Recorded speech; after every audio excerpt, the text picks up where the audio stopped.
Today on the podcast, why Chris Ducker wants to manage 200 employees from his laptop, the most important trait in an entrepreneur, and what lifestyle design really boils down to. Let's get started.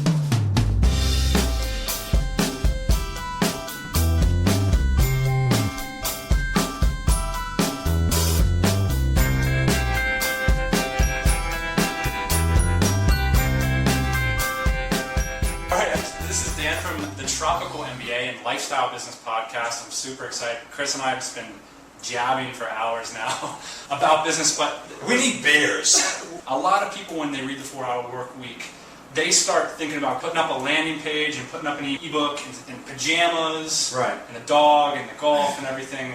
But you've taken a really interesting approach. You've said 12 months from now, or at the end of the year, I'm going to be in my role as CEO, but I'm not going to go to an office anymore. Right. I'm going to be a virtual CEO, which is a cool goal. But I want you to share with the audience the advantages of lifestyle design at scale. What's it like being a lifestyle designer with 200 employees, and what do you see as the advantages of going that route, the building route? Well, first things first, I don't class myself as a lifestyle designer or guru or expert or anything like that at all. I am honest, and this is genuine. There's no BS here. I am just a guy that has been lucky to a certain degree, but extremely hardworking over a period of 3-4 years, has been able to build up a business to the point where, like I said, I've got almost 200 staff. By the end of 2010, I expect it to be more like 230, 240. And I'm just a guy, as a husband and as a father, that does not want to have to spend not only every day in the office during the week, but 12, 14 hours a day, where a lot of people would be spending that sort of time in an office. Right? Depending on how you want to shape your life, and I guess that is lifestyle design. I appreciate that. You're designing the lifestyle that you want to live, but I don't class myself as a lifestyle designer. I'm just a guy that is wanting to spend less time in the office, more quality time with my family, and as an entrepreneur, I want to be able to free up as much time as I can for my core business or businesses to be able to focus on other projects as well. Because that's what I get a kick out of setting things up, getting things going, growing it, testing it, failing, falling flat on my face, getting my ass back up off the floor, and then going through it all over again until I get something that sticks. Right. And that's what turns me on about being an entrepreneur, is doing all those different things. You can't do that if you're focusing on one business only for 12 hours a day. Speaking of testing, can you scoop us on your experiment with virtual assistants? You told me earlier today that you hired a couple of virtual assistants. What's up with that? Well, okay, here's the deal. When I first started the company, we had a relatively small facility. There was only 7 staff. 2 of them were me and my wife. Right. So, we got to the point where we wanted to scale, but we didn't have the money to spend for additional computers and office space and all the rest of it. So we actually hired a handful of VAs. But they were doing a lot of stuff. They weren't just doing admin work. They were doing outbound calls, appointment setting, lead gen, and stuff like that. It became very apparent to me within 2 to 3 months or so that I didn't have enough control. Not that I'm a control freak, but I didn't have enough control over how they were working, the quality of the work they were doing. I couldn't spend time training or developing them properly. And so we ended up fundamentally just throwing the towel in with the whole thing and then bringing people internally. So we had to spend the extra money, which at that point we had, we made a little income, so we spent the extra money to buy the extra computers and build the extra desks and chairs, and we brought people in, and then slowly but surely, it just developed and ballooned. And obviously, once you get to a point where you're at sort of 40 or 50 employees, if they're all making you money, which obviously is the aim, regardless of how much they're making you, if they're all turning you a profit, then you can start scaling up a lot easier without any major financial headaches. Right. And that's where we got to. But recently, I launched virtualbusinesslifestyle.com. It's all about living a mobile lifestyle as a business owner. You mentioned my goal to be a virtual CEO by the end of the year. So that I kind of launched a site to document that journey, month by month. And there's a monthly report tab right at the top of the site where you can click on it and see what I do every month. So I talk about how many people I've got working for me at that particular point. I talk about how many days I spent in the office that month. How many new clients I brought on board, whether I lost any clients. Right. It's real. It's not BS. I mean, it's about as transparent as you can be without putting your profit and loss statement on it. I'm frankly a little nervous when I'm on your site because you just lay it all out there. You know, you let us see your business. All right. You know, I haven't made this step to do that myself, and I think it's really admirable. For me, it was about, when I launched the site, it was about just giving people the real deal, like the opportunity to see, okay, so this is how he's going to go from having a company with almost 200 employees in January to, I think it was about 170 in January, it's rose a little bit now, but having that number of people to working every day in the office to, by the end of the year, not even having a desk. I mean, that's the deal. And I'll put it right out here again on the internet.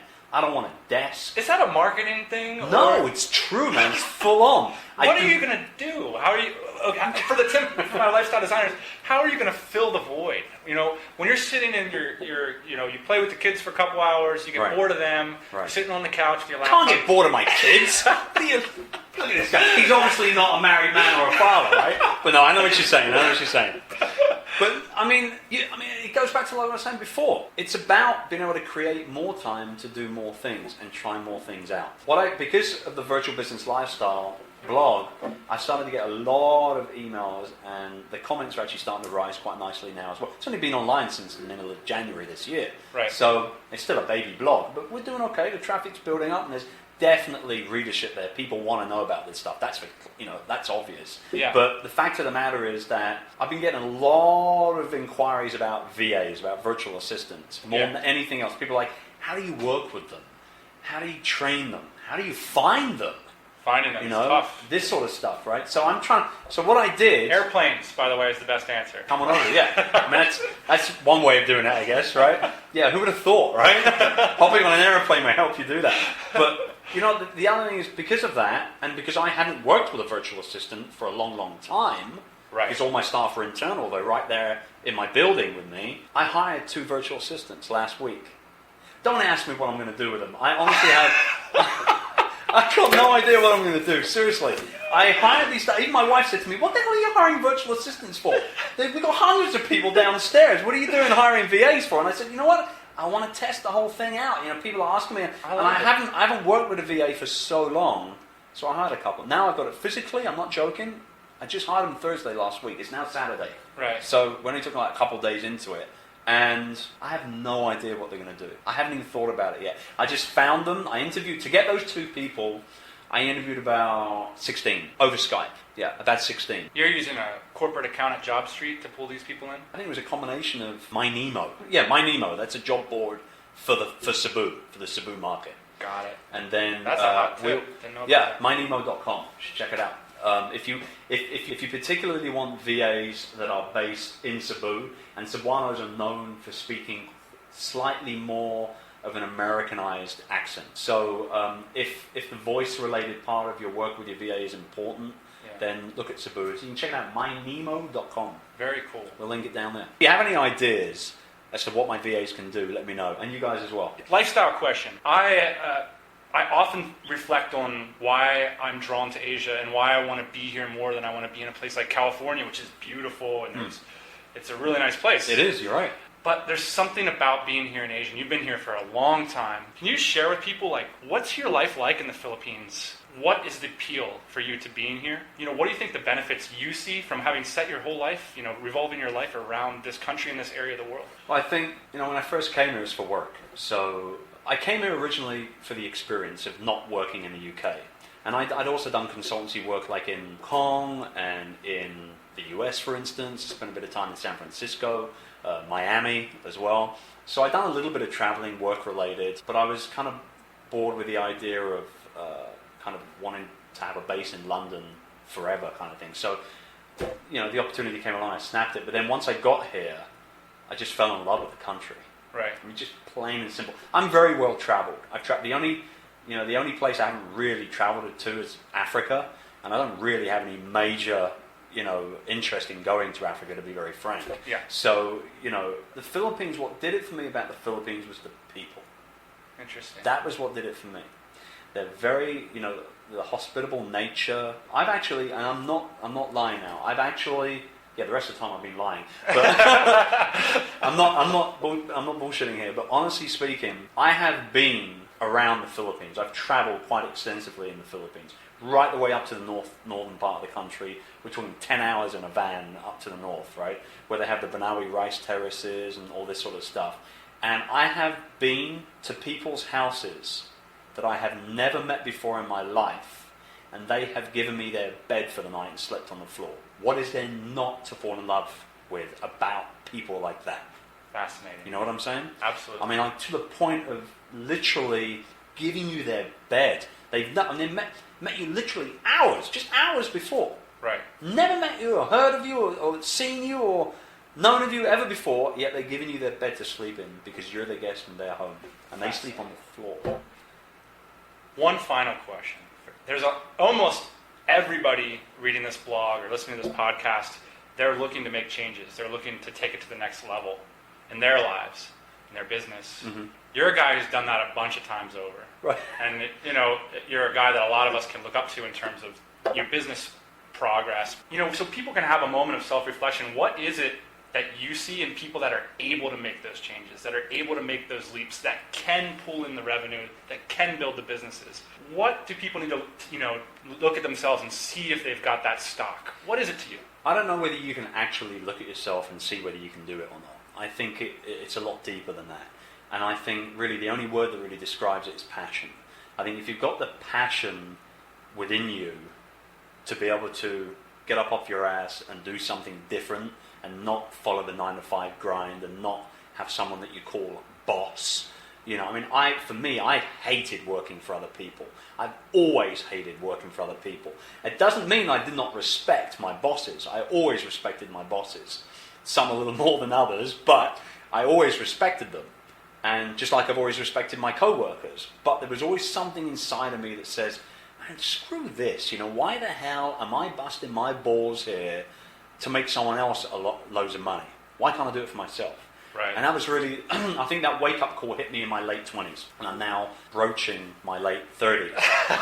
and I think that, for me, that was the wake-up call. I was like, I'm done making money for people. You know, I got the passion inside of me. I know I can do it. I got the smarts. Yeah. I got the experience now. You know, I've traveled enough. I've been in front of enough, you know, boardroom tables. I can do business. I know I can do it.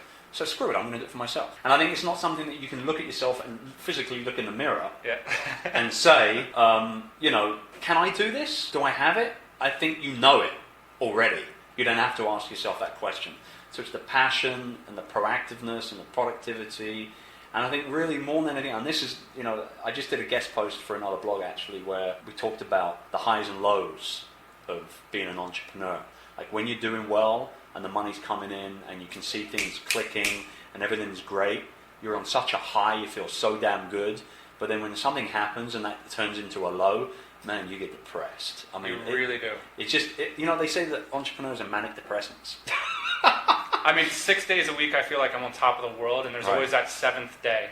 Right. You know, going through my books this week, it's tax season, and I'm right. confused, and you're just giving to everybody, and everybody's looking to you for what are we gonna do, and you can hit a wall. Right? The highs and lows are there, man. But you know what? What do they say about SpiderMan? What, with great powers become great responsibilities, or something like that, right?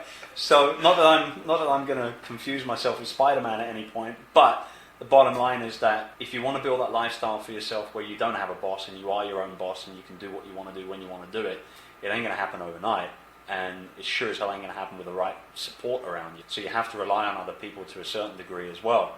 And I think that's the other thing with entrepreneurs. A lot of them have problems just letting go. Yeah. Letting go of things. Like you mentioned, talking about cutting out your email. You want to completely outsource your inbox. Yeah. Good luck. Good luck. I mean, I outsource my PA checks 70% of my email, but there are certain things I just want to let go of, and I'll be the first to admit that, plain and simple. So we have those problems, you know, but I think lifestyle design-wise, to wrap it up, I think it's something that's inside of you. If you truly have it, you will know. You don't have to ask yourself that question, and you can get to the point, if you put your head down and you work hard, it ain't going to happen overnight, but if you want it to happen, it will do sooner or later. Absolutely. That's for sure. Hey everybody, thanks for listening. Don't be shy. We've got a mailing list, lifestylebusinesspodcast.com. Go there, get yourself signed up, and we'll keep you up to date on everything